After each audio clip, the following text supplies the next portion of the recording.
Hello, everyone, and welcome to the Super Dandori Bros Podcast. We are your hosts. I'm Leighton, and he's Ryan, and today we're going to go down a little memory lane as the Switch 2 is now entering the market. Now, I will be transparent. We are recording this about a week before the Switch 2 releases, so by the time this podcast episode comes out, the Switch 2 will be pretty much in people's hands. I might release it a little early, just maybe Wednesday. But the Switch 2 will be pretty much out. So we thought, since we have nothing to talk about the Switch 2, until it's in our hands.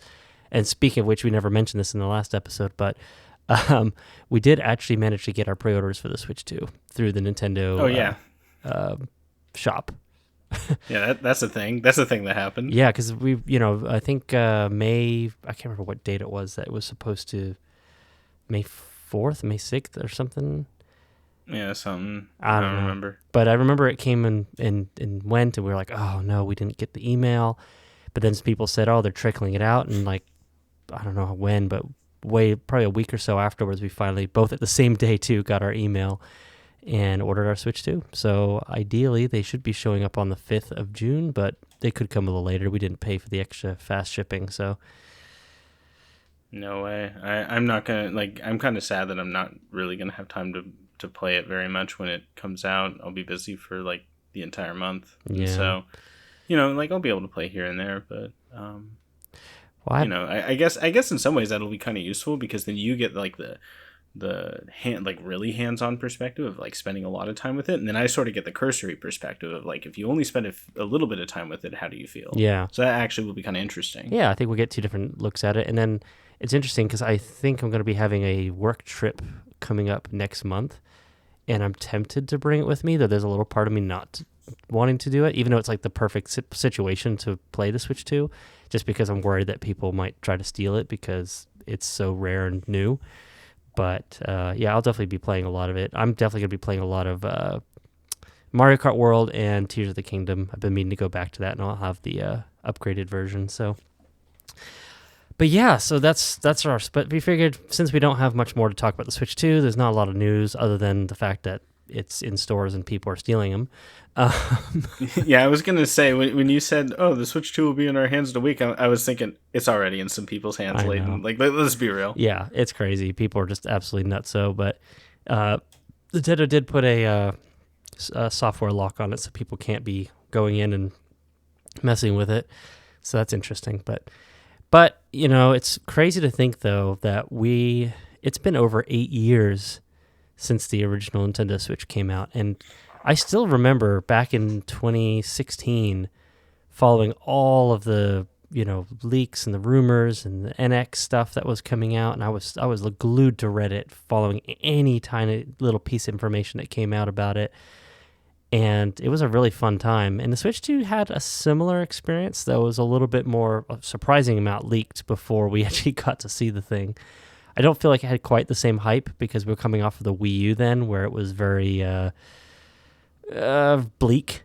And so anything just seemed very new. Whereas the Switch 1, while I would say it's definitely past its prime, it's still a pretty good system.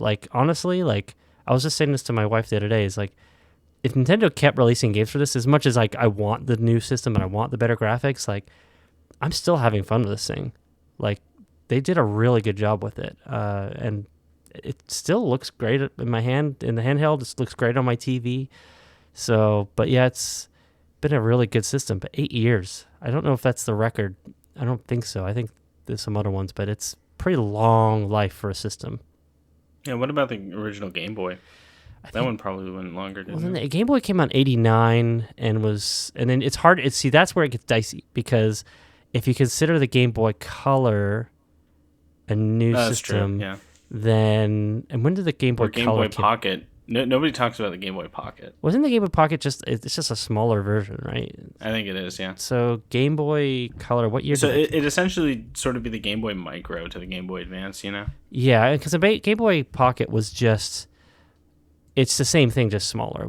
So Game Boy Color came out in 98, so it was actually 9 years before the Game Boy Color. And then because the Game Boy Color, from my understanding, correct me if I'm wrong, it's just the same thing but with color, right? It's not actually more powerful. It is, but Well, yeah. So I don't think it's more powerful, but there are some games that just won't work in a standard Game Boy. Like the form factor of the cartridge has changed, so Mm, they don't have the notch in the upper like right hand corner, and which is like where the power switch would like in the if I remember correctly in the original Game Boy it was on top, and so then it would sort of lock over and keep the cartridge in while the Game Boy was running.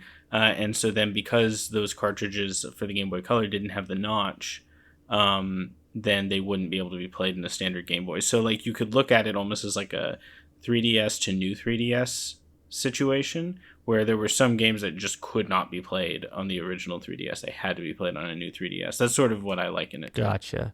So it came out in 98, so yeah, 9 years from when the original Game Boy came out. And then it had a 3-year life before the Game Boy Advance came out. And so if you were to include all of the Game Boy line, like Game Boy to Game Boy Color, it would be a lot longer. But even just Game Boy to Game Boy Color is a 9-year gap. So that holds the record. It's funny, look at the specs for this. It had like 32 kilobytes of RAM. Yeah, it's wild. 8.4 megahertz processor. It's like, whew, we've come a long way. Yeah, back to the Switch. We're gonna. It's had an interesting, life. When it first came out, it was. I still remember. I got mine day one. No one could get one, but I managed to somehow snag a pre-order at Walmart, and I remember getting off work and driving to that Walmart and bringing it home. And it was such a wild thing holding it in my hand that first time. I had like no games for it. And it just felt so premium compared to anything else I'd held from Nintendo up to that point. I don't know what it was. And yeah, I think I did get Zelda for it eventually, very soon after. I think I ordered it and it was taking a while to ship for some reason. And yeah, I don't know. Now it's funny because you didn't get a Switch for like the first year or so? Yeah, like about the first year. I think it's funny because I think I got a Wii U way before you did. Yeah. I think like I jumped on that like super fast. And then like after the Wii U era, like I just like felt like I got burned. And I'm like, yeah, Nintendo doesn't make anything good. Like I don't want anything Nintendo anymore. And so I had like zero interest in the Switch. I like saw the advertisement. I'm like, the battery life on this thing must suck. It's going to be like 15 minutes or something crazy.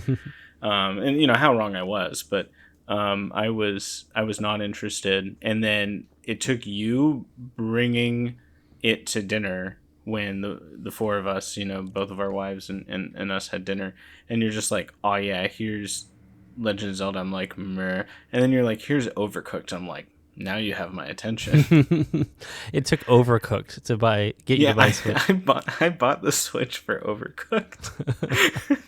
And the funny thing is, and I think I've told you this before, but I have not played Overcooked since that day. Yeah, meanwhile, like my wife and I like played the heck out of it. We bought the sequel. We have the like all you can eat edition. We have like mastered everything in Overcooked. Like we love that game. That's so funny. It's stupid. But it was a gateway drug into many, many more things. I mean, let's be real, even if you just didn't get one for a long time, you would have bought one eventually for Pikmin 4. Like it was. Oh yeah, 100%. It was 100%. It was 100% in your future, regardless of when you got it. Yes, this is true. So, but like my favorite Wii U game was Pikmin 3, and of course, we were told Pikmin 4 is just around the corner at the time, and then it like never came, and I think that was also part of it. Was like no good Metroid games, no new Pikmin games, like what does Nintendo have to offer me, sort of thing. And obviously, like, I feel very differently now. Like, looking at the trailer for Mario Odyssey, I was like, man, this looks kind of dumb. Breath of the Wild, I was like burned out on open world games. I'm like, they're never fun. They're just filled with nothing. And so, like, realistically, like, it took me a while to actually sort of come around, but for whatever reason, Overcooked was the thing that did it. And then the first game I bought was Splatoon 2, which I'd never played Splatoon 1. I thought it looked kind of weird. But then at the recommendation of another friend, I got Splatoon 2, and I had a pretty good time with it. Yeah, Splatoon 2 is decent. I mean, I am one of those people, I played the heck out of Splatoon 1, and I'd actually argue it's one of the best versions. Like if you're looking at multiplayer, they definitely improved in certain ways on this, number 2 and 3.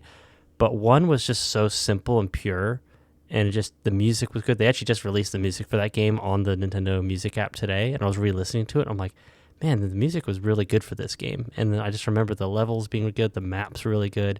The Wii U itself was just really you could tell that the game was made with the Wii U gamepad in mind, and it just played so well.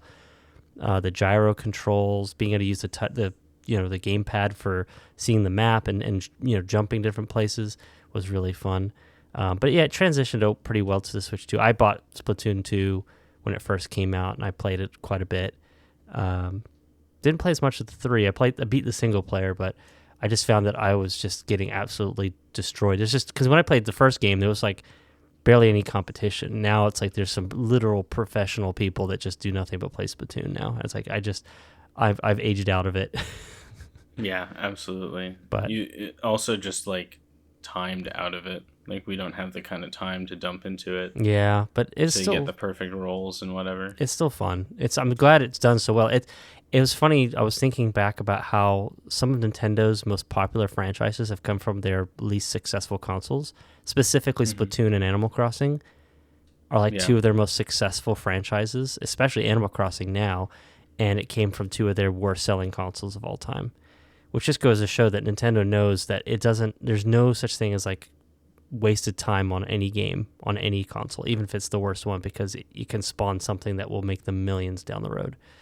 So yeah, they played the long game. Yeah, and the Switch was kind of the long game in a weird way too, because it took everything from so many consoles. It kind of took the concept of the Wii U, but then inverted it, where the tablet was the system and then the dock was just a means to get it on the TV, whereas the Wii U was the inverse, where you needed a tablet and it had to be wirelessly connected to the system at all times. So it wasn't really truly portable. If anything, I actually think the Wii U had a really terrible range on that controller. It was horrible. I was shocked at how bad it was. But yeah, the Switch was just this perfect thing. I remember when I first saw the trailer for it and they showed Breath of the Wild playing on it, and I was like, yeah, but it's probably going to be a gimped version, right? And then you find out no, the Switch is actually more powerful than the Wii U. Not by leaps and bounds, but it is technically speaking more powerful than the Wii U. So it could play. It was the better version of Breath of the Wild, and it could be played portably, and that just blew my mind. I was like, "What do we do? Is Nintendo back in the arms race?" Obviously not, because it wasn't blowing all the other systems out of the water. But for a handheld, pretty good compared to just most things on the market. It's kind of funny because Switch 2 is going to launch with a better version of Breath of the Wild than the previous best version of Breath of the Wild. But it's funny that because you think about Breath of the Wild is a Wii U game. I know everyone bought it on the Switch, but it is, at its heart, was built for the Wii U. And it's now a big 2 title. generations later. Yeah, it's the GTA of Nintendo. or Skyrim of Nintendo, I should say.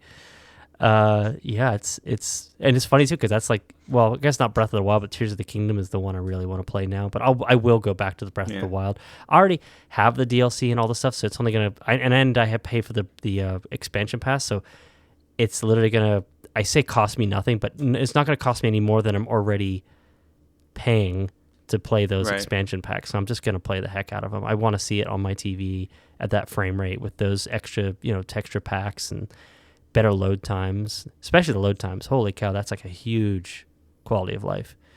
Yeah, what an upgrade. Hopefully, I'm kind of hoping that they fix that bug with the shrines, where skipping the animation early forces when you finish the shrine and the sage is evaporating or whatever, by pressing skip too early, then it actually forces it to restart loading the open world again. Oh, I remember that. And so it actually takes longer.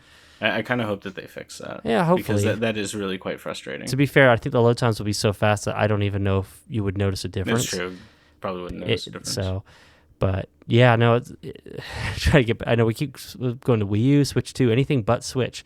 Even though this is a Switch recollection episode, but yeah, I'd be willing to say that the Switch is at least partially molded by, consoles before it, and our Mm-hmm. perception of it is molded by consoles before it. So Oh yeah, I think it's at least somewhat relevant. true, very true. Yeah, I mean, I remember, what was it? The Joy-Cons were kind of like an interesting concept. I liked the idea. I think in practice they didn't quite work as well as they had hoped, as far as being like able to take two of them and use them as controllers. Like, yes, they technically work. I very rarely ever used it that way, where I just put in tabletop mode, especially because the kickstand on the original Switch is terrible. Yeah. Oh gosh, that's horrible. But it's still like kind of a fun concept. I have actually done it a couple times. I had my kids playing the Switch on an airplane, and I was able to just hand them each a controller, and they're each able to play. I think it was like Mario Kart or Kirby or Yoshi or something. And I was like, that. I remember seeing that. I was like, wait, I finally got to the point where this thing's being used as like the trailers envisioned. It's like, Yep. It's so okay. So here's an interesting thing. There's been a lot of like back and forth on handheld, table or TV. Most of the time, it's between TV and handheld. Now, I have gone back and forth, but I would say in the last 4 or 5 years of the Switch, I've been using it primarily in TV mode. But I think you find yourself using it primarily handheld, correct? Yeah, almost exclusively. Yeah. Yeah, so you use it. You kind of treat this almost like as a 3DS successor in a way, as being a dedicated Nintendo handheld. Yeah, more or less. I put it in docked mode when I'm going to play multiplayer with my wife, or obviously somebody else, or when it needs to charge and I want to keep playing. Yeah, and I don't want to hook up I don't know, a charging cable to it. I'm just like, okay, let's just keep playing, and I'll just go out to the TV in the living room and just put it on. But one of the reasons why I do play it handheld is because I like to be able to play at night, and obviously in order to keep noise down, typically I sequester myself in the office, and there it's just easiest to play handheld. Yeah. No, for sure. We've switched to, now since our TV has Bluetooth, we just Bluetooth our headphones to the TV. And actually, my wife's literally playing Switch with headphones on right now. Like, that's literally how we do it. So it's been kind of you can Bluetooth to the Switch, but we found that because we watch a lot of movies and stuff also on our TV, we just Bluetooth to the TV. It works for the Switch, works for streaming, works for everything. And that's been a great way for us to be able to play. I just like playing on the TV because I like being able to see everything. There's certain games that that I think do work really well handheld. I find especially games that feel like they were almost made to be handheld, like Link's Awakening Remake and Echoes of Wisdom. I might just pick 2 Zelda games, but there's a few different games. Even the Pokemon games kind of work pretty well handheld, that they feel like they're for handheld. But games like, I don't know, like Legend of Zelda, I mean, I know you can play them handheld, like the Breath of the Wild, Tears of the Kingdom. You can totally play those handheld, but I just feel like they're so epic in scope that it's just weird for me to play such a game with so much detail in handheld mode. Or I think actually weirdly, so this is a third party, Dave the Diver. I tried playing that handheld, and everything's just so small. Like there's certain fish that you just can barely see on that screen, and I'm just like, so I play on my TV and I can see everything. I know exactly where everything is, but it's like, yeah. So there's certain games I just found just were harder to play handheld. Even like Ori and the Blind Forest, I found like it just was harder it's everything, because it's a more artistically detailed game. It was easier for me to play on the TV where I could like see my character better and like see the world around me better. So, but I love that game. That the soundtrack is so good. Oh, it's really good. I still need to beat it though, but. And the Metroid Dread actually is one of those games I would go inverse. Like that definitely works very well handheld. So, but yeah, because again, like the games that kind of feel like they are built around like side scrolling or top down, right? They just feel like they were from that era of games of 3DS to Game Boy. They do well handheld, but then like the 3D, like Mario Odyssey, I can play that handheld. But again, the Joy-Con analog sticks are kind of annoying to me as well. Yeah, they're pretty bad, but that's essentially how I've always played Switch. So for me, it's always just come with the package. I think I've used a Switch Pro controller once, and that is for the 5 minutes that we played Smash Brothers Ultimate at your place a few months ago. Yeah, and that is the only time that I've used it. Yeah, I play almost exclusively on that because the analog sticks are better, the buttons are better, the D-pad's better, everything about it's just better. And so, Yeah. but overall though, like, I don't know, the system did really well. It's obviously it's one of their best selling systems. Probably going to beat the DS long run as far as says. I think it's at 151 million. I think that in the DS sold 155. Whether it'll never beat the PS2 because they keep finding these new sales metrics for it coming out of nowhere. I was gonna say, like, they're still selling them apparently. I mean, it just randomly suddenly hit 160 million, and I'm sure it'll hit 165 if Nintendo gets too close. So, yeah, pretty much. but it's still for being a dedicated handheld system. The PS2 sold really well because it was also a DVD player. Nintendo Switch is only a game system, pure and simple. Yeah. And so I would argue that it's actually more successful because it's only a game system. That's really impressive. Obviously, the market's different and there's more gamers now than there ever were before during the PS2 era. But overall, like, it's been a very successful system. A lot of franchises have really hit their stride on this system. I say Pikmin has never been more popular because of the Switch. Animal Crossing absolutely like skyrocketed to the top, partially because of COVID, but it really became like it's the second best selling game on the Switch, and at like, I don't know, it's like 40 or 50 million copies sold, which is absolutely wild compared to even any other system before it. Yeah, it'll be super interesting to see how the next Animal Crossing does, like whether or not that continues. Yeah. And no, it was. Yeah, so what's some fun, like some, I guess it could be games or just memories you have with the Switch that like really stick out to you? Well, I'd say, like, if I have to think of one with the Switch that sticks out to me, it's actually, believe it or not, playing Breath of the Wild. I like Breath of the Wild a lot more now, but this is my first time going through it. And the reason why it sticks out to me is because the first pet that my wife and I got together, which is not the one that's currently sitting in my lap, we brought him home from the shelter. And he is a cat, he's hiding under the bed or whatever. And so then my wife, being the animal expert, was like, okay, go on in, and he's had a few hours alone and stuff. So he needs to start hearing us, do stuff. And so she went to take a shower, and I'm like, I'll play Breath of the Wild because that's what I was playing. And so I just started playing it, and all of a sudden his little head pops up from the end of the bed, and he just hops into my lap. And that was it. The first time I ever had that stupid cat in my lap was playing Breath of the Wild. So if there really is like one moment that actually like meant a lot to me playing the Switch, it was actually that.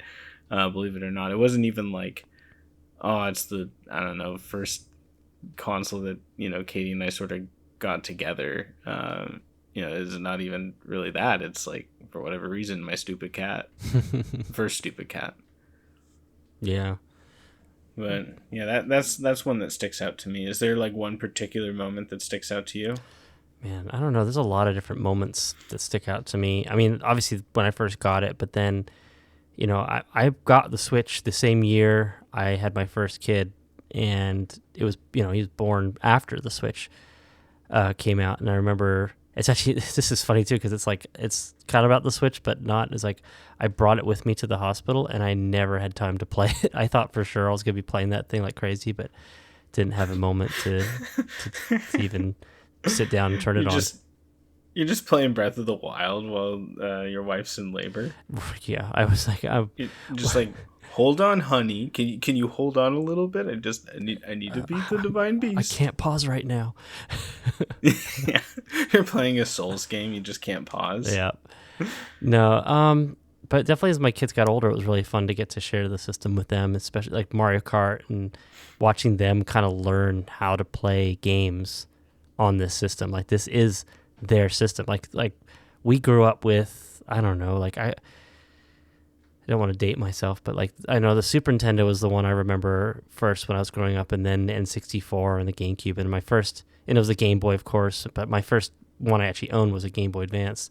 And those were like the systems that I remember. But my kids are growing up in a household that, like, and to also let you know, my dad does not like video games at all. Like, I don't know how we were able to get him in our house. And knowing your dad, I have no idea how you pulled that off. I don't know.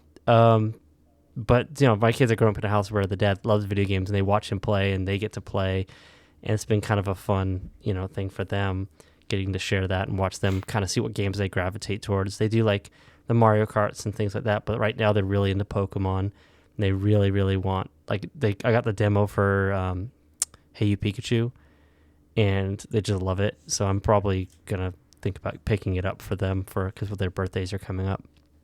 Yeah, I assume you mean Let's Go Pikachu. What did I say? Oh, I said Hey You. You said Pikachu. Hey You. Oh yeah, that'd be funny. I got that because I'm just like, wait, is that on the N64? Like that actually would be kind of cool, but I don't know where the mic comes from. No, I guess it's similar, right? It's Hey You and Let's Go. Yeah. So no, Let's Go Pikachu. Sorry, not Hey You Pikachu. I remember seeing trailers for that game back in the day, and it's like I never got to play it, but I thought that was pretty cool back then. Turned out it wasn't that great, but no, kind of like Pokemon Channel. Yeah, my brother and I played the crap out of Pokemon Channel. It was a bad game, but we had fun anyway. Yeah. Well, they've released a lot of stuff. Yeah, they've released some super stinkers over the years. Oh yeah, I've tried way too many of them. But no, the Let's Go is actually it is pretty fun, and it's especially good when you can have both of them like playing co-op together. Mm-hmm. Like you can just bring in the second player, and so then you can do just 2-on-1 battles for everything. Mm-hmm. I also just realized that my kids listen to this podcast, so I'm going to have Serena, my wife, skip the... whoops. Yeah, skip this podcast because they're going to find out. Otherwise, I'll just have to give it to them early. Oh, whoops. Well. Yep. Okay. Anyway. Well, so, I mean, I don't know. What else? What are the big memories? I don't know. It's like each new game I remember. I mean, obviously, there's a lot of specific games I was very excited for, like Tears of the Kingdom. When they announced there's going to be a sequel, I thought that was pretty cool, and it took a really long time for it to come out. Metroid Dread was absolutely mind-boggling. When I first saw that name drop, that was a big moment. I remember I think I remember messaging you. Like, yeah, you did. I was like, it's Dread. It's like the game that was, it's kind of like the millennial thing, because we're all like, we remember when it was like teased back in the DS days. Absolutely. And like when I saw that, I'm like, there's no way. Like there's absolutely no way. Like this can't be real. And I remember exactly where I was. I was walking. Like I know exactly where I was walking at the time, and it's like, wow. Like I can't believe that we're actually getting another 2D Metroid game, because the previous one was like Samus Returns, and it like obviously didn't do well. And so I'm like, all right, cool, back to the great Metroid hiatus again. Mm-hmm. And it was a remake, so it almost didn't count. Yeah, pretty much. And it's like, I mean, it was a great game. Oh, it is. And to be fair, part of the reason it didn't do well is just because it released after the Switch was already out. So yeah, I feel like it should have been ported. I know that, like, there's not as big of a market for it to say like Luigi's Mansion or something, but it'd be kind of nice to have it. Like, so if you're not considering the sales potential, like, be kind of nice. It could still come maybe to the Switch 2, or be like a random Metroid for the Switch 1 next year or something, or like a remake, because I don't know, it's a great game. But yeah, I mean, Dread was a big one. Pikmin 4 was a big one when they just dropped that out of nowhere. I just was like, again, one of those, I saw it, and I either we were watching it at the same time or you weren't, and I messaged you immediately like, I think you messaged me actually first, because I think we were watching it on the same time. You were like, "Holy crap, Pikmin 4!" Yeah, either one of us was like 10 minutes behind the other or so. Yeah, on the Nintendo Direct, and I don't remember who messaged who, but I remember seeing it, and it was so funny because Miyamoto comes out and he's like, "Let me talk about Pikmin Bloom," and I'm like, "Gosh darn it!" Yep. Really? And then, but in retrospect, like, we totally should have seen it coming. You know what I mean? Mm-hmm. As soon as he started talking about Pikmin Bloom, we should have realized, oh no, like, they know that, like, not many people in America play Pikmin Bloom. Like, they definitely are dropping something. Yeah, that was a big deal. That was really cool. I don't know. I'm trying to think other big. I was gonna say Metroid Prime 1 Remastered was a big deal. It just shadow dropped out of nowhere, and you don't hear too many people talking about it now, but to me, that was a huge deal. And when I played that, I couldn't believe it was running on the Switch. I go back and play it, and I'm just like, this doesn't feel like a Switch game. It just, there's some magic. And the fact that Prime 4 is probably going to look even better while running on the Switch is just some wizard science that they're doing. Absolutely. There's like a part of me that wants to get like, I don't know, like I assume there's going to be you can get the Switch version and then upgrade it, right, with like an upgrade pack or something, because part of me almost wants to get a Switch 1 compatible version just to see the difference, you know what I mean? Yeah. And just see what it looks like, and also because the Switch 2 edition box arts just look so awful. Yeah, that's true. Like, there's so much stuff on it. It's like, I kind of want to just like get the Switch 1 version and upgrade it, but that's sort of, I don't know.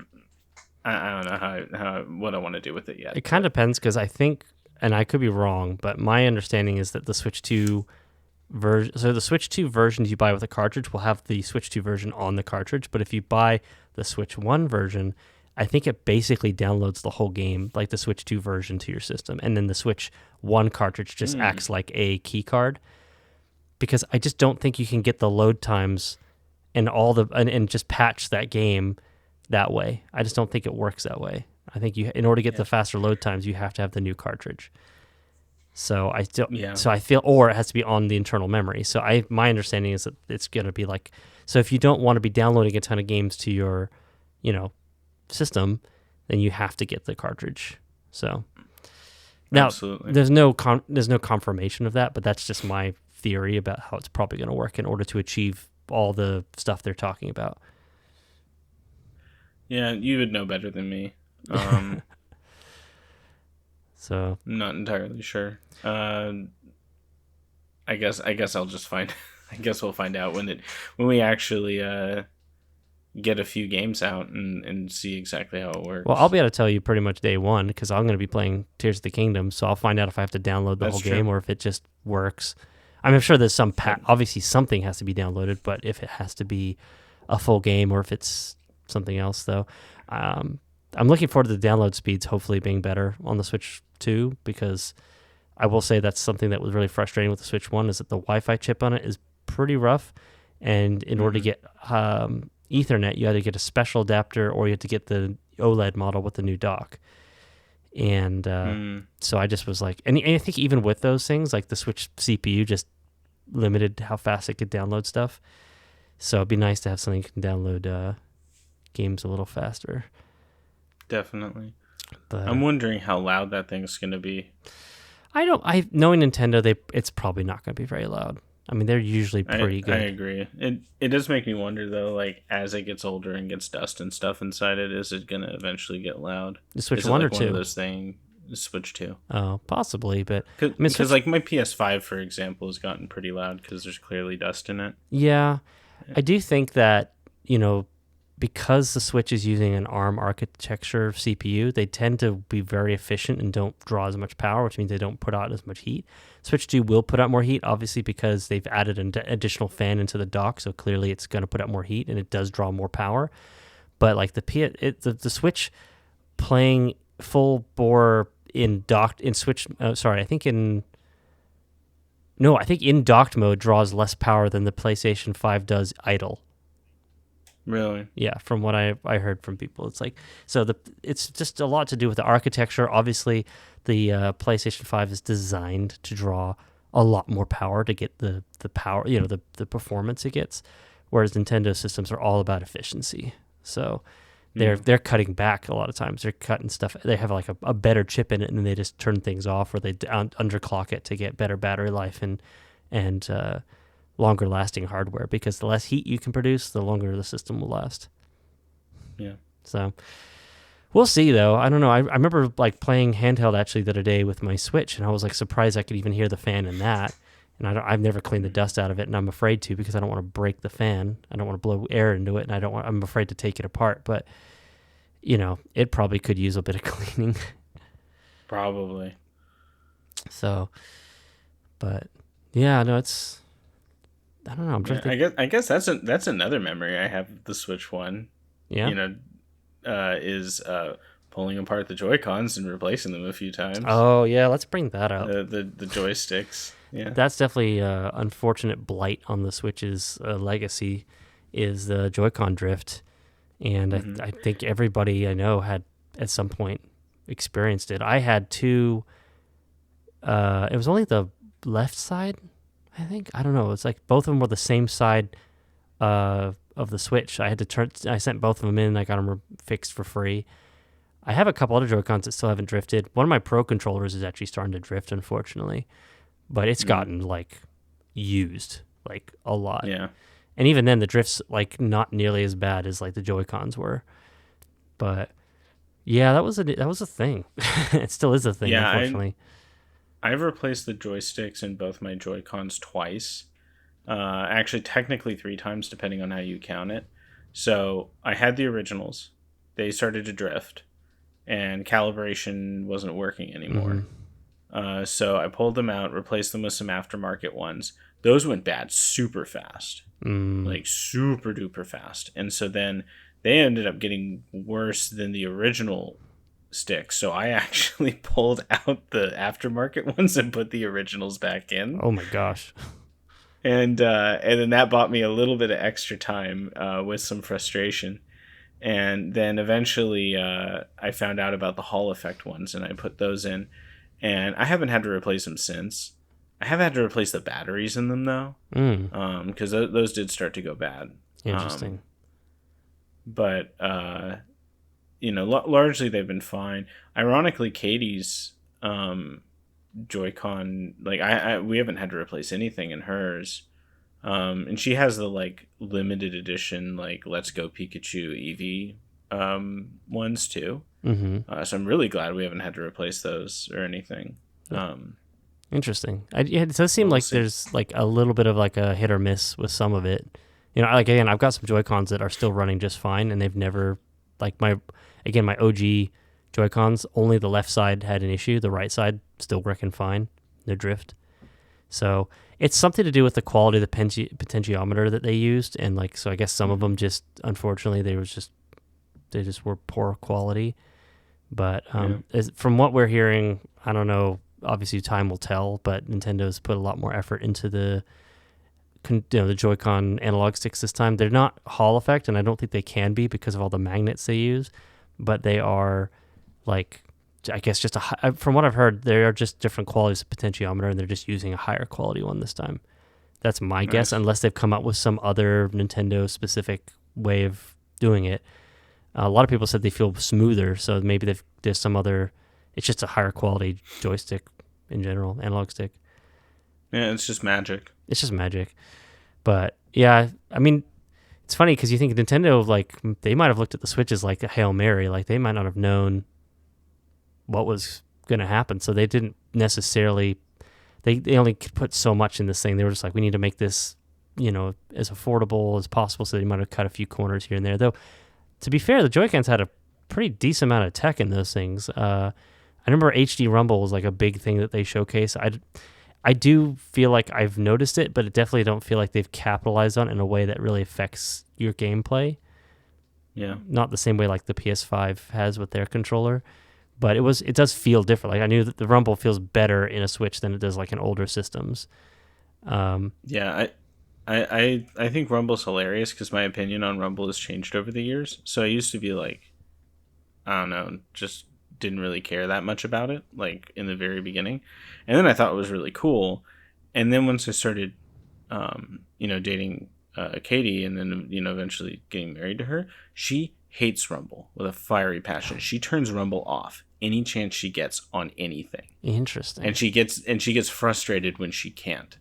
If there's like any game that doesn't let you turn it off, she gets like kind of frustrated. And so for some games that use like Rumble for context clues, like I think Luigi's Mansion does that. Luigi's Mansion 3, like for finding the booze or whatever. Spoiler alert for Luigi's Mansion 3, by the way, but everyone knew that there were booze in it. But like she would have no idea where to look because she turned it off. That's hilarious. Yeah, but so that's why like HD Rumble was completely lost on her, like completely. I think it's fine. Like now I sort of find Rumble kind of annoying unless it is used for like a context clue. But I could totally see like if the supposedly the new HD Rumble Super Duper Plus, whatever they're calling it. Like if it's actually like quite useful, especially I could imagine like in mouse mode, because you're essentially using it as you like have to use it as a single Joy-Con. Like it's not, pulled off and hooked together in the like to make it that makeshift controller essentially. I don't know what you call that thing, but the thing that it ships with, the piece of plastic. Oh, the grip. Yeah, the grip. Thank you. Anyway. But because they'll be separate now, then you would get the vibrations separately. So like you could imagine like that you could get vibrations on one side or the other depending on like where you're being hit from, for example. Mm-hmm. And so like I could imagine it being used in really cool ways that do enhance gameplay. It's up to the programmers to actually use it, actually make something of it. But I there's like 2 games I can think of where I really noticed it, and to be fair, they're both mini game type things. They're games where they kind of built the mini games around it. So that'd be obviously 1-2 Switch, which I did buy, crazy, but nice. It seemed fun, and I did actually get a lot of value out of it. So it was still pretty fun. It was crazy how expensive it was though for what it was. And then Mario Party. Actually, I don't remember which one it was. Pretty much all the Mario Parties, but one specific, I think it was the first Mario Party for the Switch. I've played a ton of that one with my kids, and there's a few mini games in that definitely utilize the vibration, and like you need to feel the sensitivity of it to know like if you should or shouldn't, take this item, or if you're doing the fishing one, like you can feel the sensitivity, like how strong the pull is, and so you like, oh, this is the one I want, the big fish. Or like this one where you have the little basket of nuts, and like if it's stronger vibration, it has more nuts in it, so you want to take that one to get higher score. Like, so different games like that. It's all mini game stuff, right? And that's the only time I really felt like I was getting like, oh yeah, this is where HD Rumble is useful. But of course, only Nintendo is the only one that really probably took advantage of that. There might be some third-party games, someone will tell me. And I know like there's definitely games where you can feel like based on the cutscene or based on what's happening, like the vibrations will adjust, but it's not in a way where you feel like it's so immersive and so like just part of the experience, you don't really think about it. So it's not really like something that's affecting your game. Like it's like integral to the way you play it. It's just a way to make you feel more immersed. Like there's not information that you're like consciously gaining from it or like using as a result of it for the most part. It's just there for the experience or whatever. Yeah, I'll be curious to see if the new Switch 2 has, if the HD Rumble is like noticeably better. Also, like the Switch had that infrared sensor, and only like a few mini games used it, and then we have the Ring Fit game, and it does use that to like measure your heart rate, and so that's kind of cool. When you're doing like a workout, you put your thumb on it and it like measures your heart rate to see like how your heart's doing during the after doing a workout. So I'm like, yeah, there's a few games that kind of used it, but again, it was one of those gimmicks that never got used, hence why it's not in the Switch 2. I don't know. It had an NFC reader for Amiibo. That was it, and I do use that occasionally for a few games because I have a few Amiibo. But I don't know, I'm trying to think of all the little gimmicks and fun things they did with that, but it wasn't really. It was actually fairly like you could call it like the gimmick was the switching, right, being docked or handheld, and then the Joy-Cons were kind of a gimmick. But overall, like it was a weird switch, no pun intended, for Nintendo to go from like generations of these very, very gimmicky things, like things where like the gimmick was essential. Right, you look at the DS with dual screens and touch screens. You look at 3DS with 3D, which actually was kind of a system that proved that you didn't need the 3D gimmick, but it was there. It was fun. But then you like the Wii, right? That was super gimmick. Like I remember when they first revealed the controller for that, it was like, what the heck? It's this TV remote looking thing. Yeah. With motion control. And then the Wii U with the gamepad. This was a fairly like safe system, and it did really well. Yeah, I mean, I think it hit, a part of the market that, wanted like essentially there was a demand for it within the market that like nobody really like knew about, sort of thing. Mm-hmm. sort of like the quote that's attributed to Henry Ford, if I gave people what they wanted, I would have given them a better, like a faster horse or something like that. Mm-hmm. Like, like people didn't necessarily know what they wanted, or if they did, like it was ill defined. And so I think they struck gold with the concept, which, like, when you think about it, like duh, of course that was gonna be really like popular, like, you know what I mean? Mm-hmm. Like it almost is sort of a no brainer in retrospect. Yeah. But I think the question at the time, at least my question at the time, was like, okay, sure, so you made it, portable, but does it run poorly, or does it have bad battery life? Which is it? Mm-hmm. And the answer for the Switch was really neither. Like, it ran quite well for its time, Mm-hmm. and still runs, quite well for most things. I still think that you essentially you can make a really solid argument that in different ways, Tears of the Kingdom and Metroid Prime Remastered are the most impressive games that we have to date on those platforms for different reasons, Mm-hmm. or for the Switch for different reasons. Because graphically, obviously, Metroid Prime Remastered is probably the best looking game on the system. Until But Metroid then, Prime 4. well, yeah, until Metroid Prime 4. But then, Tears of the Kingdom, like, with the amount of stuff that's in it and the draw distances, like, I don't know. To me, I think that's extremely impressive that it still runs as well as it does. Yeah. I mean, obviously, people, will get upset because they want it to be 124K and all that jazz, and they have their 5090s that they want to run it on. But for the average person, like, it's just crazy that you can play a game like that portably and it just works. It's not even just how well it works, it's just the fact that it actually works. All the, the ability to build, the ability to jump from the Sky Island all the way down and to the depths is just crazy. And it just loads and it just works. And I don't know, it's just, the game doesn't break. I'm sure people found some ways to break it, but you have to be pretty clever to find those. I played it, for many, many, many, many hours, and it just kept working. So, and then, Metroid Prime 4, Metroid Prime 4 will be impressive, but Metroid Prime 1 Remastered running that good, looking that amazing at 60 frames per second is just a feat of engineering. I will say Luigi's Mansion 3 actually is also incredibly impressive. Having just now beat that game is another one of those, like, how is this running on a Switch? It looks really, really good. I think Next Level Games is actually a pretty phenomenal developer. Looking at Luigi's Mansion 3, like, it's an extremely impressive game. But then you look at some of their other games that they've made, like Metroid Prime Federation Force, to name one. And, like, it's almost kind of hard to believe that it's the same developer. Though I think that in some ways Federation Force, like, I've never played it myself. I've seen some stuff of it. And there are some pretty wacky decisions in it. I like the concept. I kind of wish they would give the concept another go, but make some pretty radical changes. But other than that, like, I don't know, to me, like, looking at a game as good as Luigi's Mansion 3 and then a game as hated as Metroid Prime Federation Force, and knowing that not only did it come from the same developer, but they were actually probably in development around the same time period when you really sit there and think about it, or at least, like, not separated by very many years. Mm-hmm. That's actually wild. That's really wild. Yeah, because if I remember correctly, Federation Force came out, like, towards the end of the 3DS's life cycle. That's, like, after I'd already checked out a Nintendo, so I never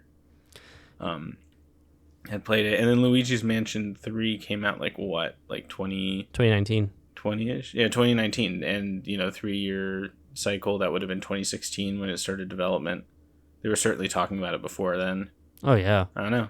No, I know. It just goes to show. Like, and I mean, I feel like I need to play Metroid Prime Federation Force to give it a chance to find out. Like, because from what I understand, I don't think it's actually, like, a terrible game. It was just the wrong game at the wrong time. Yeah, there are some. I won't spoil it for you. There are some pretty goofy decisions. In Federation Force, from, like, a design perspective and a gameplay perspective, but for the most part, my understanding is, like, you can have fun with it. Like, there are some good ideas in it. Yeah, and that's why like I'd like to see it get revisited. Mm-hmm. Yeah, one day. So, yeah, no, I mean, it's just funny looking back on the. So get back to the Switch and just thinking like, Yeah, again, I'm still kind of thinking back to the fact that it's been 8 years. Like it just doesn't feel like it's been 8 years. Been so many games. The fact that you can play, they came out with an NSO, which was a bit controversial, but as far as not having a virtual console, but I think it's pretty robust library. And there's certain games I think that never would have come out on a virtual console. Like, I don't know. It just seems like Nintendo's got some pretty obscure games coming out for like the NES, the SNES, and Game Boy and stuff like Japan. Games that were Japan only for a while now coming over. So I don't know. And then, so you've got your NES, Super Nintendo, N64. I guess we're not getting GameCube on it. That's for Switch 2, but I'm excited for GameCube on Switch 2. Game Boy Advance. Man, talk about an amazing library of games. It's been so fun getting to replay those. Then having, like, it has every Pikmin game. It has technically speaking, I think it has every side-scrolling Metroid game, obviously barring the remakes, but it does have the original Metroid, Metroid 2. It has Metroid 2. It has Metroid 2. It has Super. Super it has Metroid. Fusion. And then Dread. Unfortunately, it doesn't have all the Prime games. I'm really bummed by that, but, at least it has Prime 1 and it'll have Prime 4. But the real question is, when are we getting Other M? That's what we really want to know. Yeah, I wonder like how they're gonna pull that off with the Wii games and stuff on Switch, if they even try to do that for Switch 2, because you run into multiple issues there. You run into controller issues, obviously, and you also run into storage issues because those games were way bigger. Yeah. So yeah, the storage issues I think are gonna be a big problem. I actually think it wouldn't surprise me if it actually wouldn't be that hard with the mouse mode to replace the cursor. Yeah, but motion control though, it's trying to do the point. Motion control would be difficult to do in addition to the mouse. Because there's some games that use motion and pointer at the same time, and so trying to do that would be very tricky. So we'll see. They'll come up with some solution probably, because I'm sure they'll want to do that at some point. I think the biggest thing is going to be they're going to put GameCube and then try to do DS and 3DS. If they can do DS, they can do 3DS. Mm-hmm. So I agree. I think that'll be the biggest, question mark is, can they find a way to pull off DS and 3DS on this system? So without having to buy a special accessory to make it work. So, but yeah, that would be really cool to see. Yeah. I don't know. It's funny. I'm just sitting here staring at this picture of the Switch, just thinking like, man, it's like about to say farewell in about a week.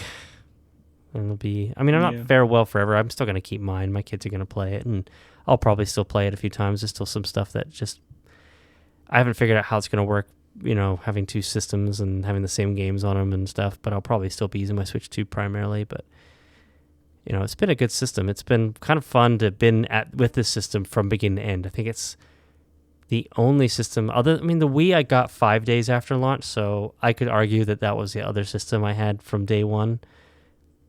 But this was like really a system, and the Wii also was one of the systems where for the first few years it was really fun, and then it really died off at the end. Whereas the Switch is, and then yours literally died. Literally, yeah, I know, it was really ticked off. Metroid. That's why me and my other M don't talk. It killed my system.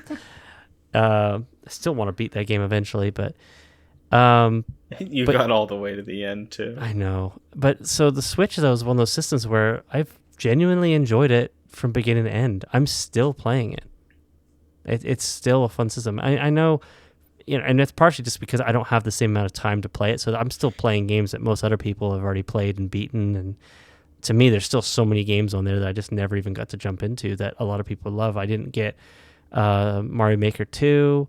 What was some other games? Any of the Xenoblade games I never got. The Bayonetta games. I was looking at a bunch of games that I still like. The Pokken Tournament was one I was looking at. The Let's Go Pikachu or Eevee. I didn't get Scarlet or Violet. God, man, there's so many many games. Yeah, that's still on there. If I wanted to, I could dive in. There's just plenty to play. Yeah, Earthbound. Yeah, I know. I need to beat Earthbound really bad too. I might just need to beat it on my own. I kept thinking, oh, I'll wait till my kids can watch me play, but I'm like, no, I'm just gonna have to beat it on handheld on my own.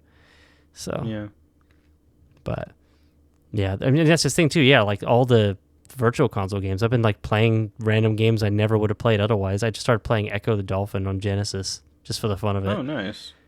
I suck at it. I remember playing. I remember playing that at my dentist as a kid. Yeah, because they had like a Sega cabinet thing. It's a pretty impressive game for, when it came out and everything. So it's just hard. Yeah, it definitely takes a bit of time to figure it out and know what to do. But it's fun. Runs really good. It's just funny. Like I'll just try it. It's like just some random games will drop, and I'm like, sure, why not? So that's kind of the beauty of it. It's like I never would have bought these games otherwise. I never would have got. I was sitting here thinking about it, and it's like, okay, how many people actually use have a Nintendo Switch Online membership and actually use the the games, first of all? That's one thing I want to know. And then what would, because obviously the threshold for playing them is greatly decreased because you don't have to buy Wii points and pay for every game, and you don't own those anyway. I mean, you own them in more of a sense than you own the Nintendo Switch Online membership, but both are digital, both can be taken away. We've talked about that. Yep. But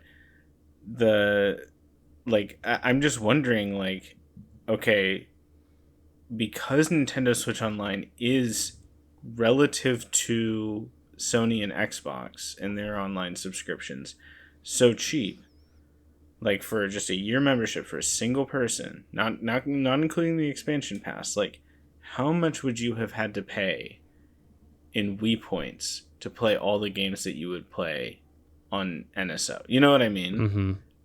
If you were to buy them all, it does make me wonder, does it even come close? How much per game? I'm not saying I think it goes one way or another. I could totally see it being way more expensive. I could actually see it being way less expensive. But it does make me wonder. It'd be kind of interesting data to look at. I know some people, it's not that they like the service, but they're just frustrated that they don't have a choice, right? Because let's just say you only pay the $20, but you paid $20 since 2018, I think, when it launched. So that's 7 years. It's okay, so $140. Now, granted, again, it really depends. I'm the kind of person that I get the value. I suck the value out of anything I buy, right? I'm going to use every aspect of it. So I'm obviously using it for some online gaming. I use it for the cloud saves, even though a lot of people will probably tick that it's locked behind a paywall. I get that, totally understand that, but I'm paying for this, so I'm just happy that it's part of it. I'm glad that cloud saves is even a thing with Nintendo. And I definitely do the virtual console stuff. I beat, because I'm a big Super Nintendo fan. I was never really, it was hard for me to go back and play NES games and Game Boy games because I just didn't grow up with them as much. There's some I go back and play, Mario Brothers 3 on NES is phenomenal. And then there's a few Game Boy games. I wish the Pokemon games came back, the original Red and Blue or Gold and Silver. That would have been cool. But yeah, I pay for the expansion pass, and I only pay for myself. I don't pay for my whole family, but I'm still paying $50 a year, so I'm paying a lot more. But I mean, I played a lot of the N64 games. I definitely played a ton of the GBA games, a few Genesis games that came with it, and also I use the DLC that comes with it. So I get the value out of it, but that's me, right? If you're someone that doesn't play, doesn't want to play the virtual console games, just wants to play, I don't know, it's hard to justify. But that's why I'm glad that they have an expansion pass, because if you just I just need online play, I don't care about virtual console, it's $20. Mm-hmm. And you get your cloud saves and all that stuff, it's $20.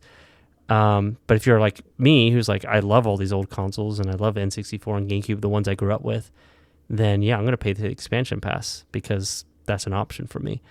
Yeah, would it be nice to be able to just buy it and not to pay a monthly fee? But sure, but I mean, considering, I guess that online play would have to charge anyway because all the systems do it. I mean, Xbox has done it since they first started, and no one was complaining about paying for Xbox Live. Granted, I think Xbox Live offered a lot more than Nintendo did, but it's been a normal thing for almost all the consoles to pay, charge you for online now. And Sony was free through PlayStation 3 era, and then in PlayStation 4 they started charging. Yeah, and then Nintendo only just started charging with the Switch. And the Wii U era was all free. But we just got used to free, and eventually bandwidth caught up to them, and they're like, no, we kind of need to charge for that. But they gave us extra perks with it to try and soften the blow by giving, like, hey, you're paying for this online play, but we're also giving you all these virtual games. The trickling thing out also probably ticked people off because at first it wasn't a good value proposition, and it got better with time.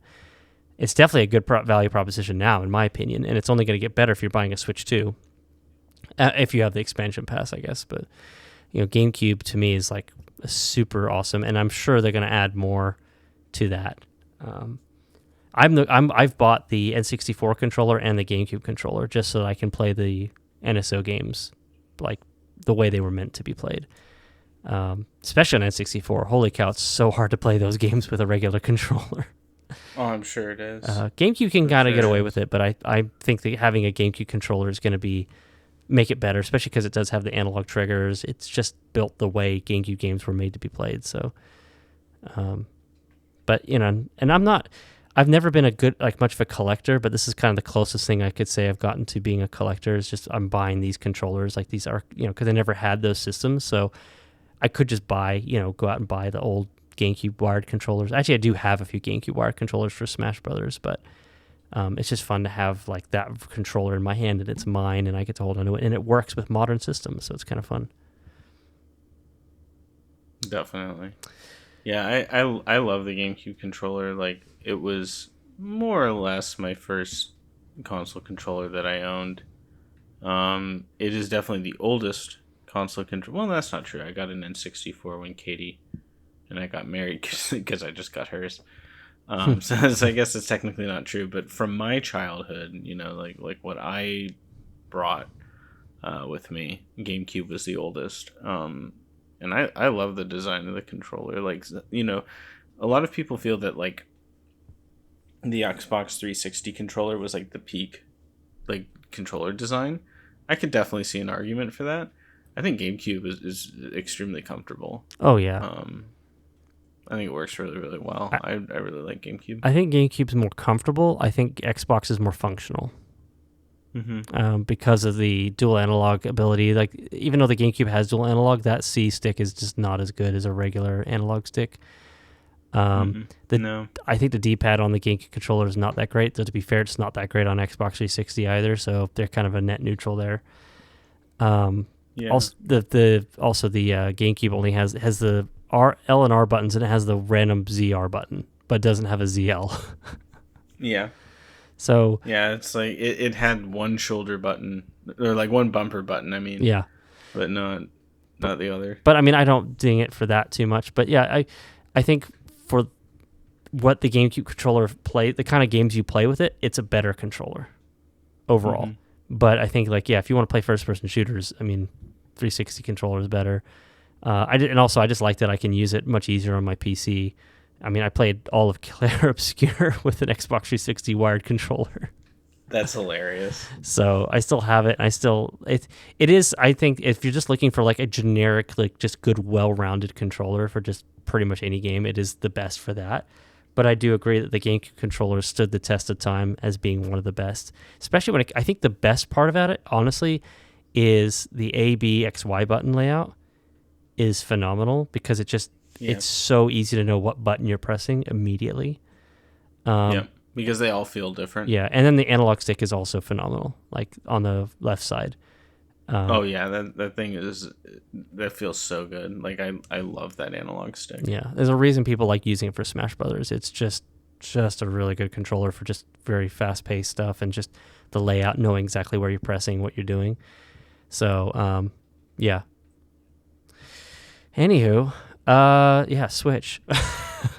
Yeah, where we just talked about other consoles almost the whole time. We talked about other consoles. It's weird because I felt going into this, I was like, oh man, I'm just going to go over all this stuff, and it's just, amazing system. And it really is. It's like, you really can't deny just how incredible the system is, just how many of the best games of Nintendo's career exist on this one system.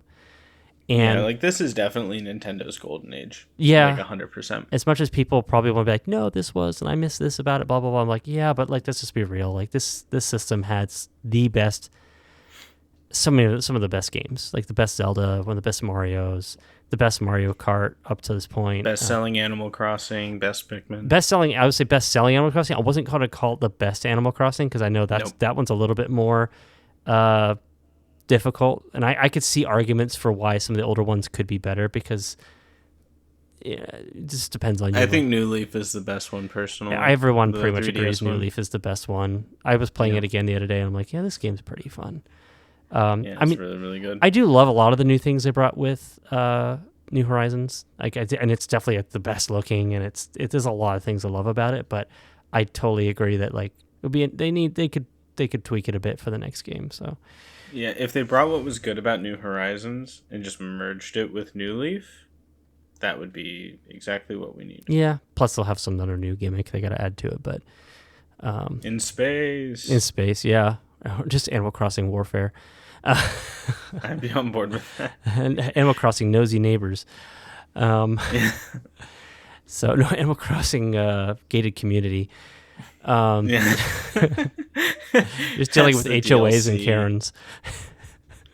That would be hilarious if you were the HOA, so you could just start like changing stuff about, like just at will, just like finding your neighbors and being like, "This is ugly. You switch this now," Yeah, it's and like collecting money from them. That sounds great. yeah.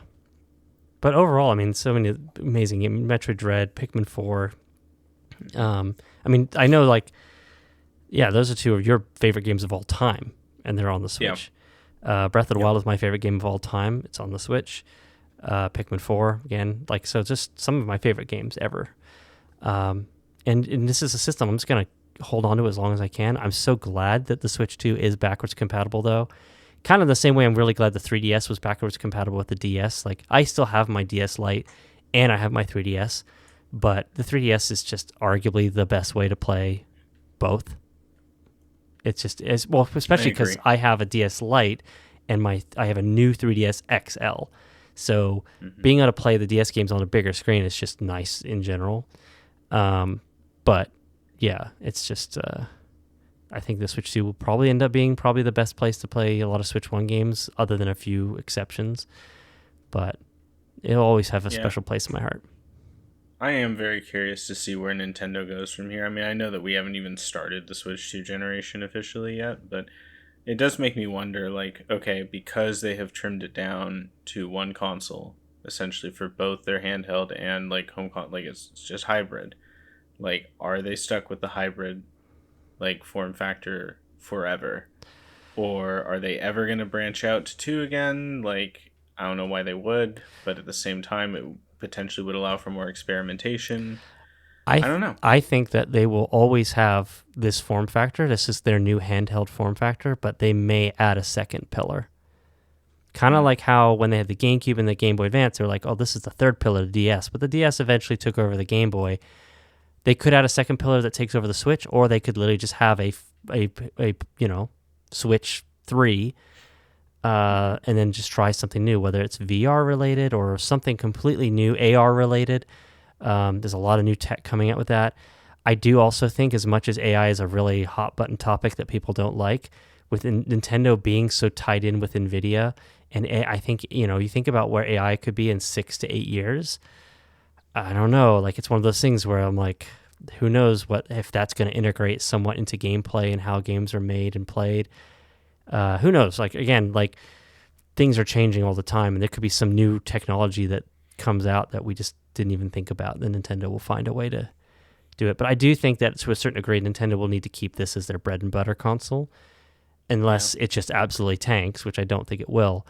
And then just do a secondary, kind of like have it like, hey, this is where we experiment. Here's where we try new things. But this is, if you just want just core Nintendo games, this is where you go for that.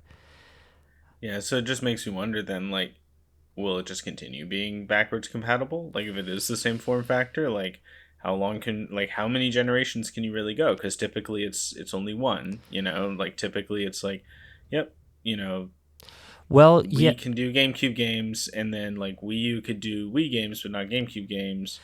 but a lot of that had to do 3DS could do. with the hardware, right? Because it wasn't Yeah. it was because you couldn't put a GameCube disc. Well, you could put a GameCube disc in the Wii, but you couldn't put an N64 cartridge in a GameCube or in a Wii, Yeah. so that was the problem. Unless they just came out with adapters, right? Which would have just been crazy. What's interesting with the Switch 2 is that it's not actually playing it natively. It's like this weird hybrid. It's not emulation either, but it's like a translation layer, similar to how Apple uses Rosetta for translating x86 software into ARM. I think they're using some kind of translation layer to run Switch 1 games on Switch 2, which then leads me to think that, well, with that kind of, approach, unless, the only reason that they might have to change to a different formula is if they don't go with NVIDIA for their next system and they go with some other chip maker, or some reason they go make their own custom chip the way everyone else is. But they could just create some kind of translation layer that just is able to run Switch 1 games, run Switch 2 games. But with that in mind, though, they can't just keep using the same cartridge. Eventually, those cartridges, and I think this is going to be the Switch. I keep saying Switch, is like, no pun. We're going to start seeing the beginning of the end of physical media. And I don't say that as a happy thing. I don't like that, but I just see the writing on the wall with everybody going that way, between Sony and Microsoft, and to a certain degree Nintendo, because of these game key card, things they're doing. I think Nintendo and everybody's kind of hoping that people will just kind of move on from physical media, or they can just, the people that are really hyped about physical media will eventually become fewer and fewer as more and more people move to digital. And I'm not saying it like it's a good thing, but I see, because of the cost of having physical media, especially if Nintendo just decides to stick with cartridges, they can't go to discs. It's just going to be too expensive to make bigger and bigger, cartridges that can hold the games. I mean, the next system's going to have 128 gig cartridges or more, to handle these games. So it's a weird time. That's just my prediction. Yeah, I'm not saying it's going to happen, and I'm not saying it's a good thing. I'm just telling you that's my prediction.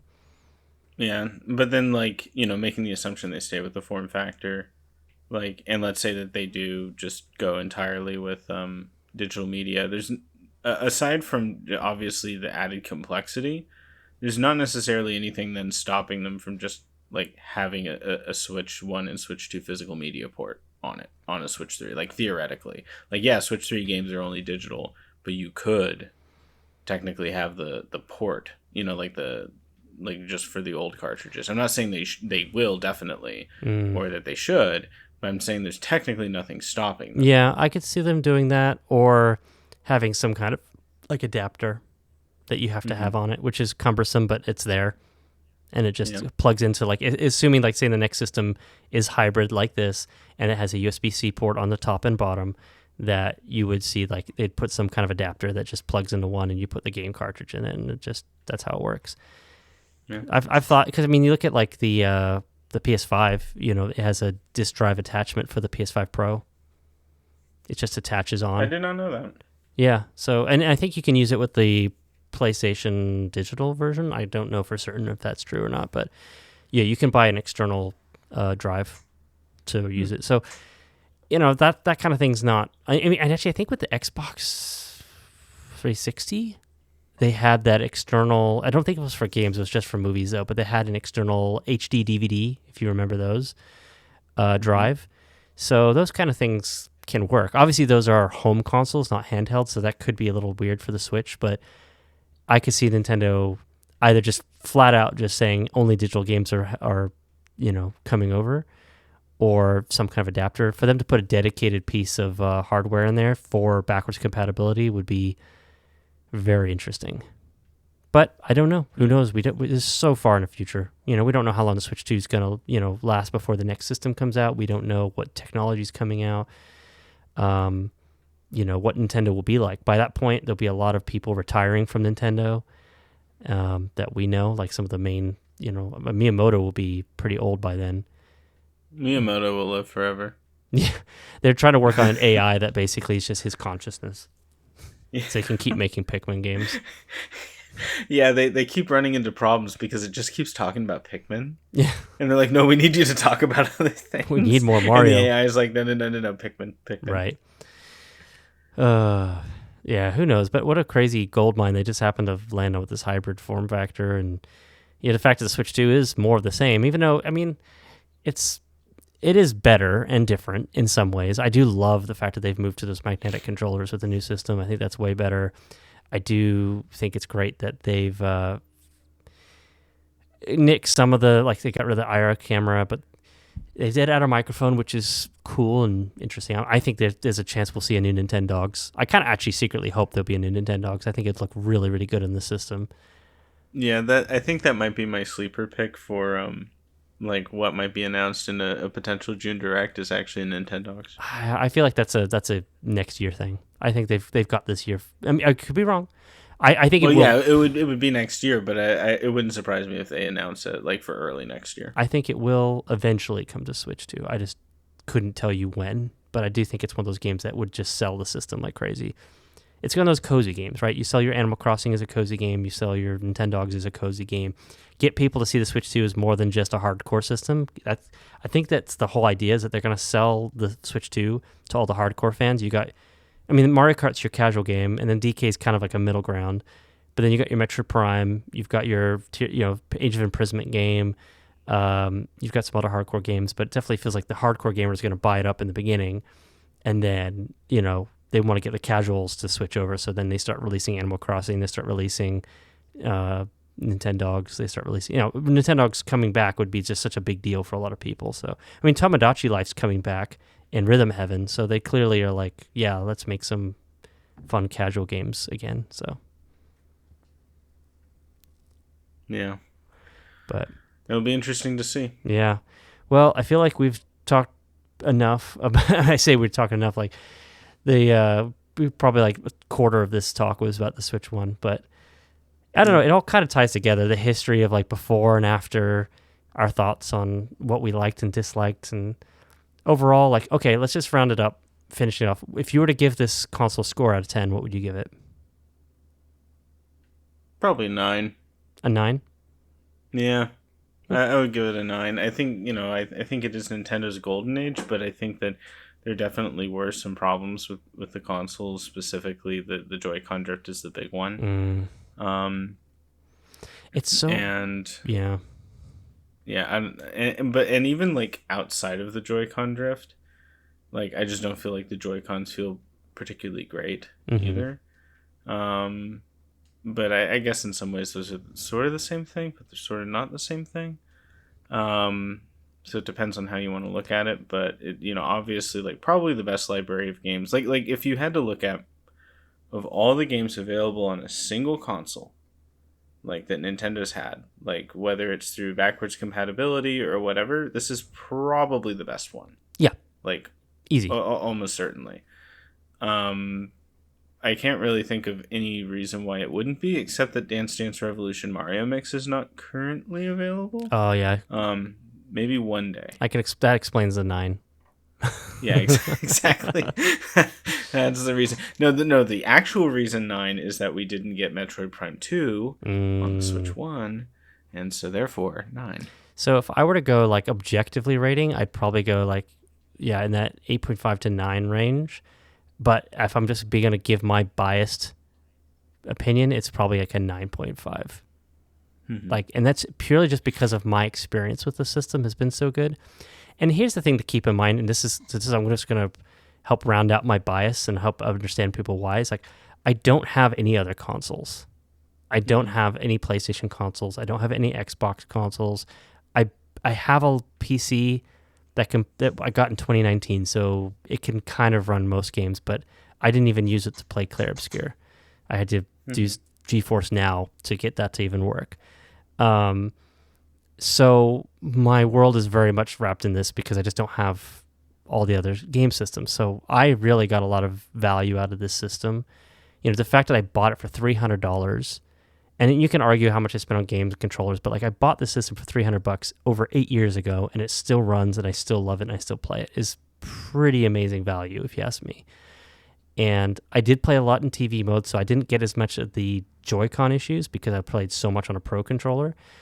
And I also, I owned it longer, so I had more value time out of it, I guess. I could say I got my more money's worth. And the games that really hit for me were like Breath of the Wild and Mario Odyssey. And like the games I think that really were like impactful for you on the system came later, like your Metroid Dread and Pikmin 4. So Absolutely. It's interesting kind of looking at our perspectives. But yeah, I mean, I'm pretty much in that same ballpark. I would say like objectively, I would say it's like a 9. But for me personally, it's a 9.5. I won't give it a 10 because I do agree there's a few things that were a little frustrating with it. My biggest, I don't know how to, it wasn't a Joy-Con drift. It was like, I felt like the online was still very lacking. Absolutely. And that's been challenging. Like, I remember when Splatoon 2 came out and I wanted to play online with some friends, and it was just such a terrible matchmaking system. Smash Brothers Online still sucks. It's good. It's okay, but it's not great. So those little things hurt it, and then just load times. Yeah, load times, especially in Animal Crossing. What the heck? Holy cow. I don't know. It's crazy. Yeah, so I'm really excited for the Switch 2 because it looks like load times are, I won't say a thing of the past, but definitely going to be much, much shorter. So don't worry, they'll find ways to pad it out. You'll get your load times back by the end, I promise you. I know. Isn't that like, so you have a PS5 and it's, supposed to be like no load time things, but I'm assuming that you still get decent load times on that system. Yeah, I'd say so. Yeah. I'm trying to think of like because it wouldn't surprise me. Like I don't know exactly what the bottleneck is or how it gets optimized. You know what I mean? Mm-hmm. Like I assume that there's at least some software component and at least some hardware component. So I'm trying to think of like if I were to play a PS4 game on a PS5, how's the load time versus like a PS5 game on a PS5? You know what I mean? Yeah. And I'm like trying to think of like, because like No Man's Sky will still take a while, not nearly as long, but it still takes a while. Yeah, it comes down to optimization. Games have to somewhat be optimized for SSDs. Absolutely. Like Expedition 33 load times were like minimal. I barely remember. I can barely remember the load screen. Yeah, but that's because it's a good game.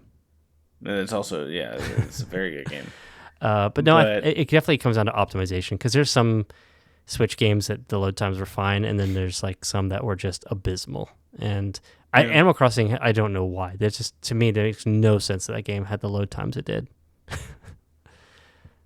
Like Breath of the Wild makes sense to me. Breath of the Wild makes sense to me. Oh man, but those draw distances on Animal Crossing, man. Oh my gosh. I'm like, were they like 4K textures on Animal Crossing? Like, what the heck? Yeah. Oh, Animal Crossing New Horizons, optimized for Switch 5. Right, yeah. It's already got the code for the Switch 5 built in.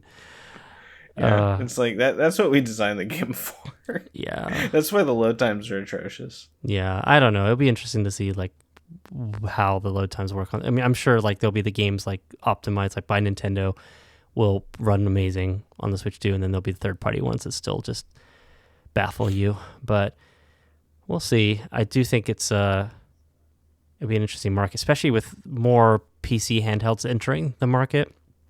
None of them are like major threats to the Switch, but I do think that this will be a generation for Nintendo to really have to prove themselves why people should keep buying the Switch over a Steam Deck or, any of the other consoles coming out. Mm-hmm. So, and then Microsoft's like, oh, we got one coming too, and I guess Sony's talking about it as well.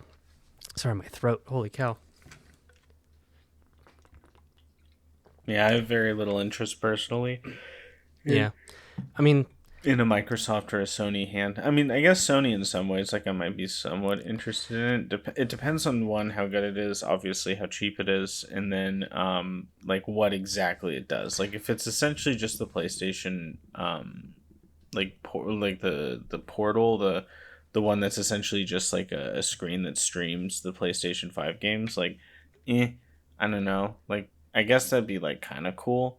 But my understanding is at least at launch it didn't work particularly well. Maybe it works great now. I've heard it works a lot better now. Just needed some fixes and stuff. But also it really definitely comes down to like what your Wi-Fi is and everything. If you have like a rented router it's not going to probably work as well if you don't have like at least a Wi-Fi 6 or better. And you have to have your console hard lined in, otherwise it doesn't work well. There's all kinds of things. Oh yeah, that's not happening.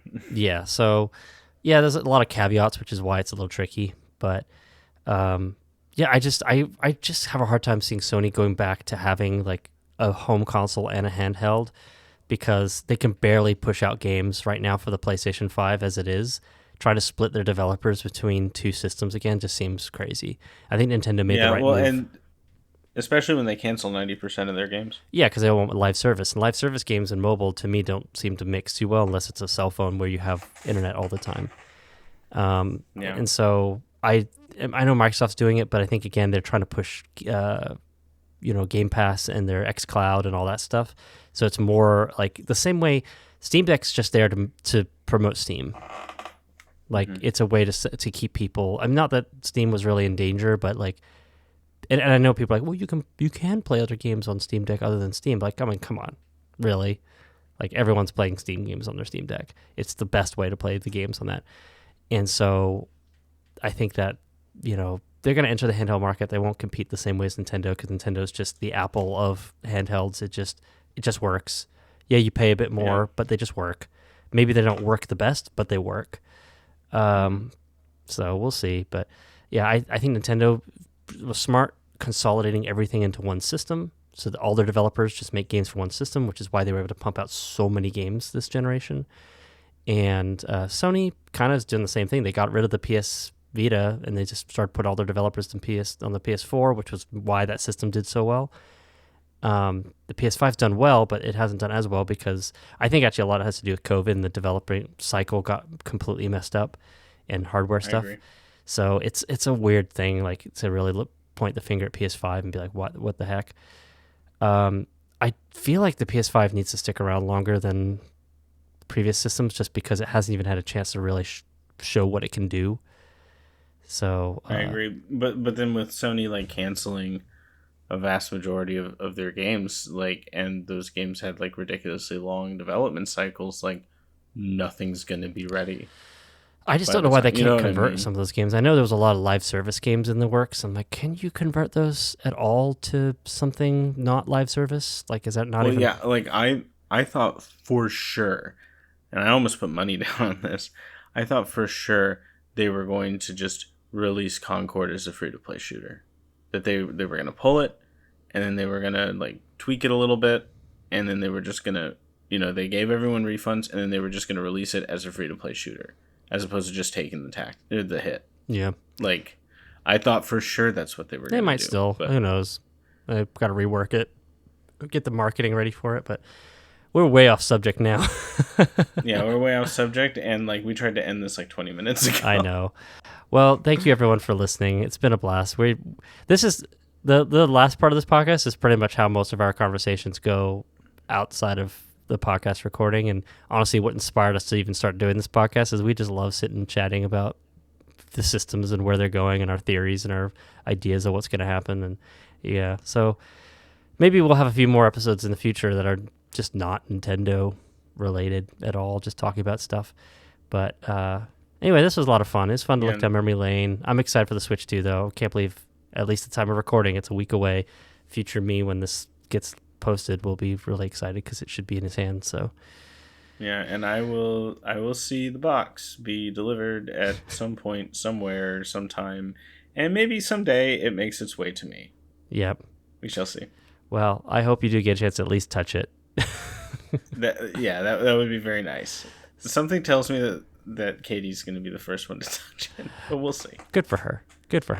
Yeah. Alrighty. Well, thanks for everyone for listening. This is the Super Dandori Bros Podcast. I'm Leighton. He's Ryan. And we'll talk to you again next time. Bye. See ya.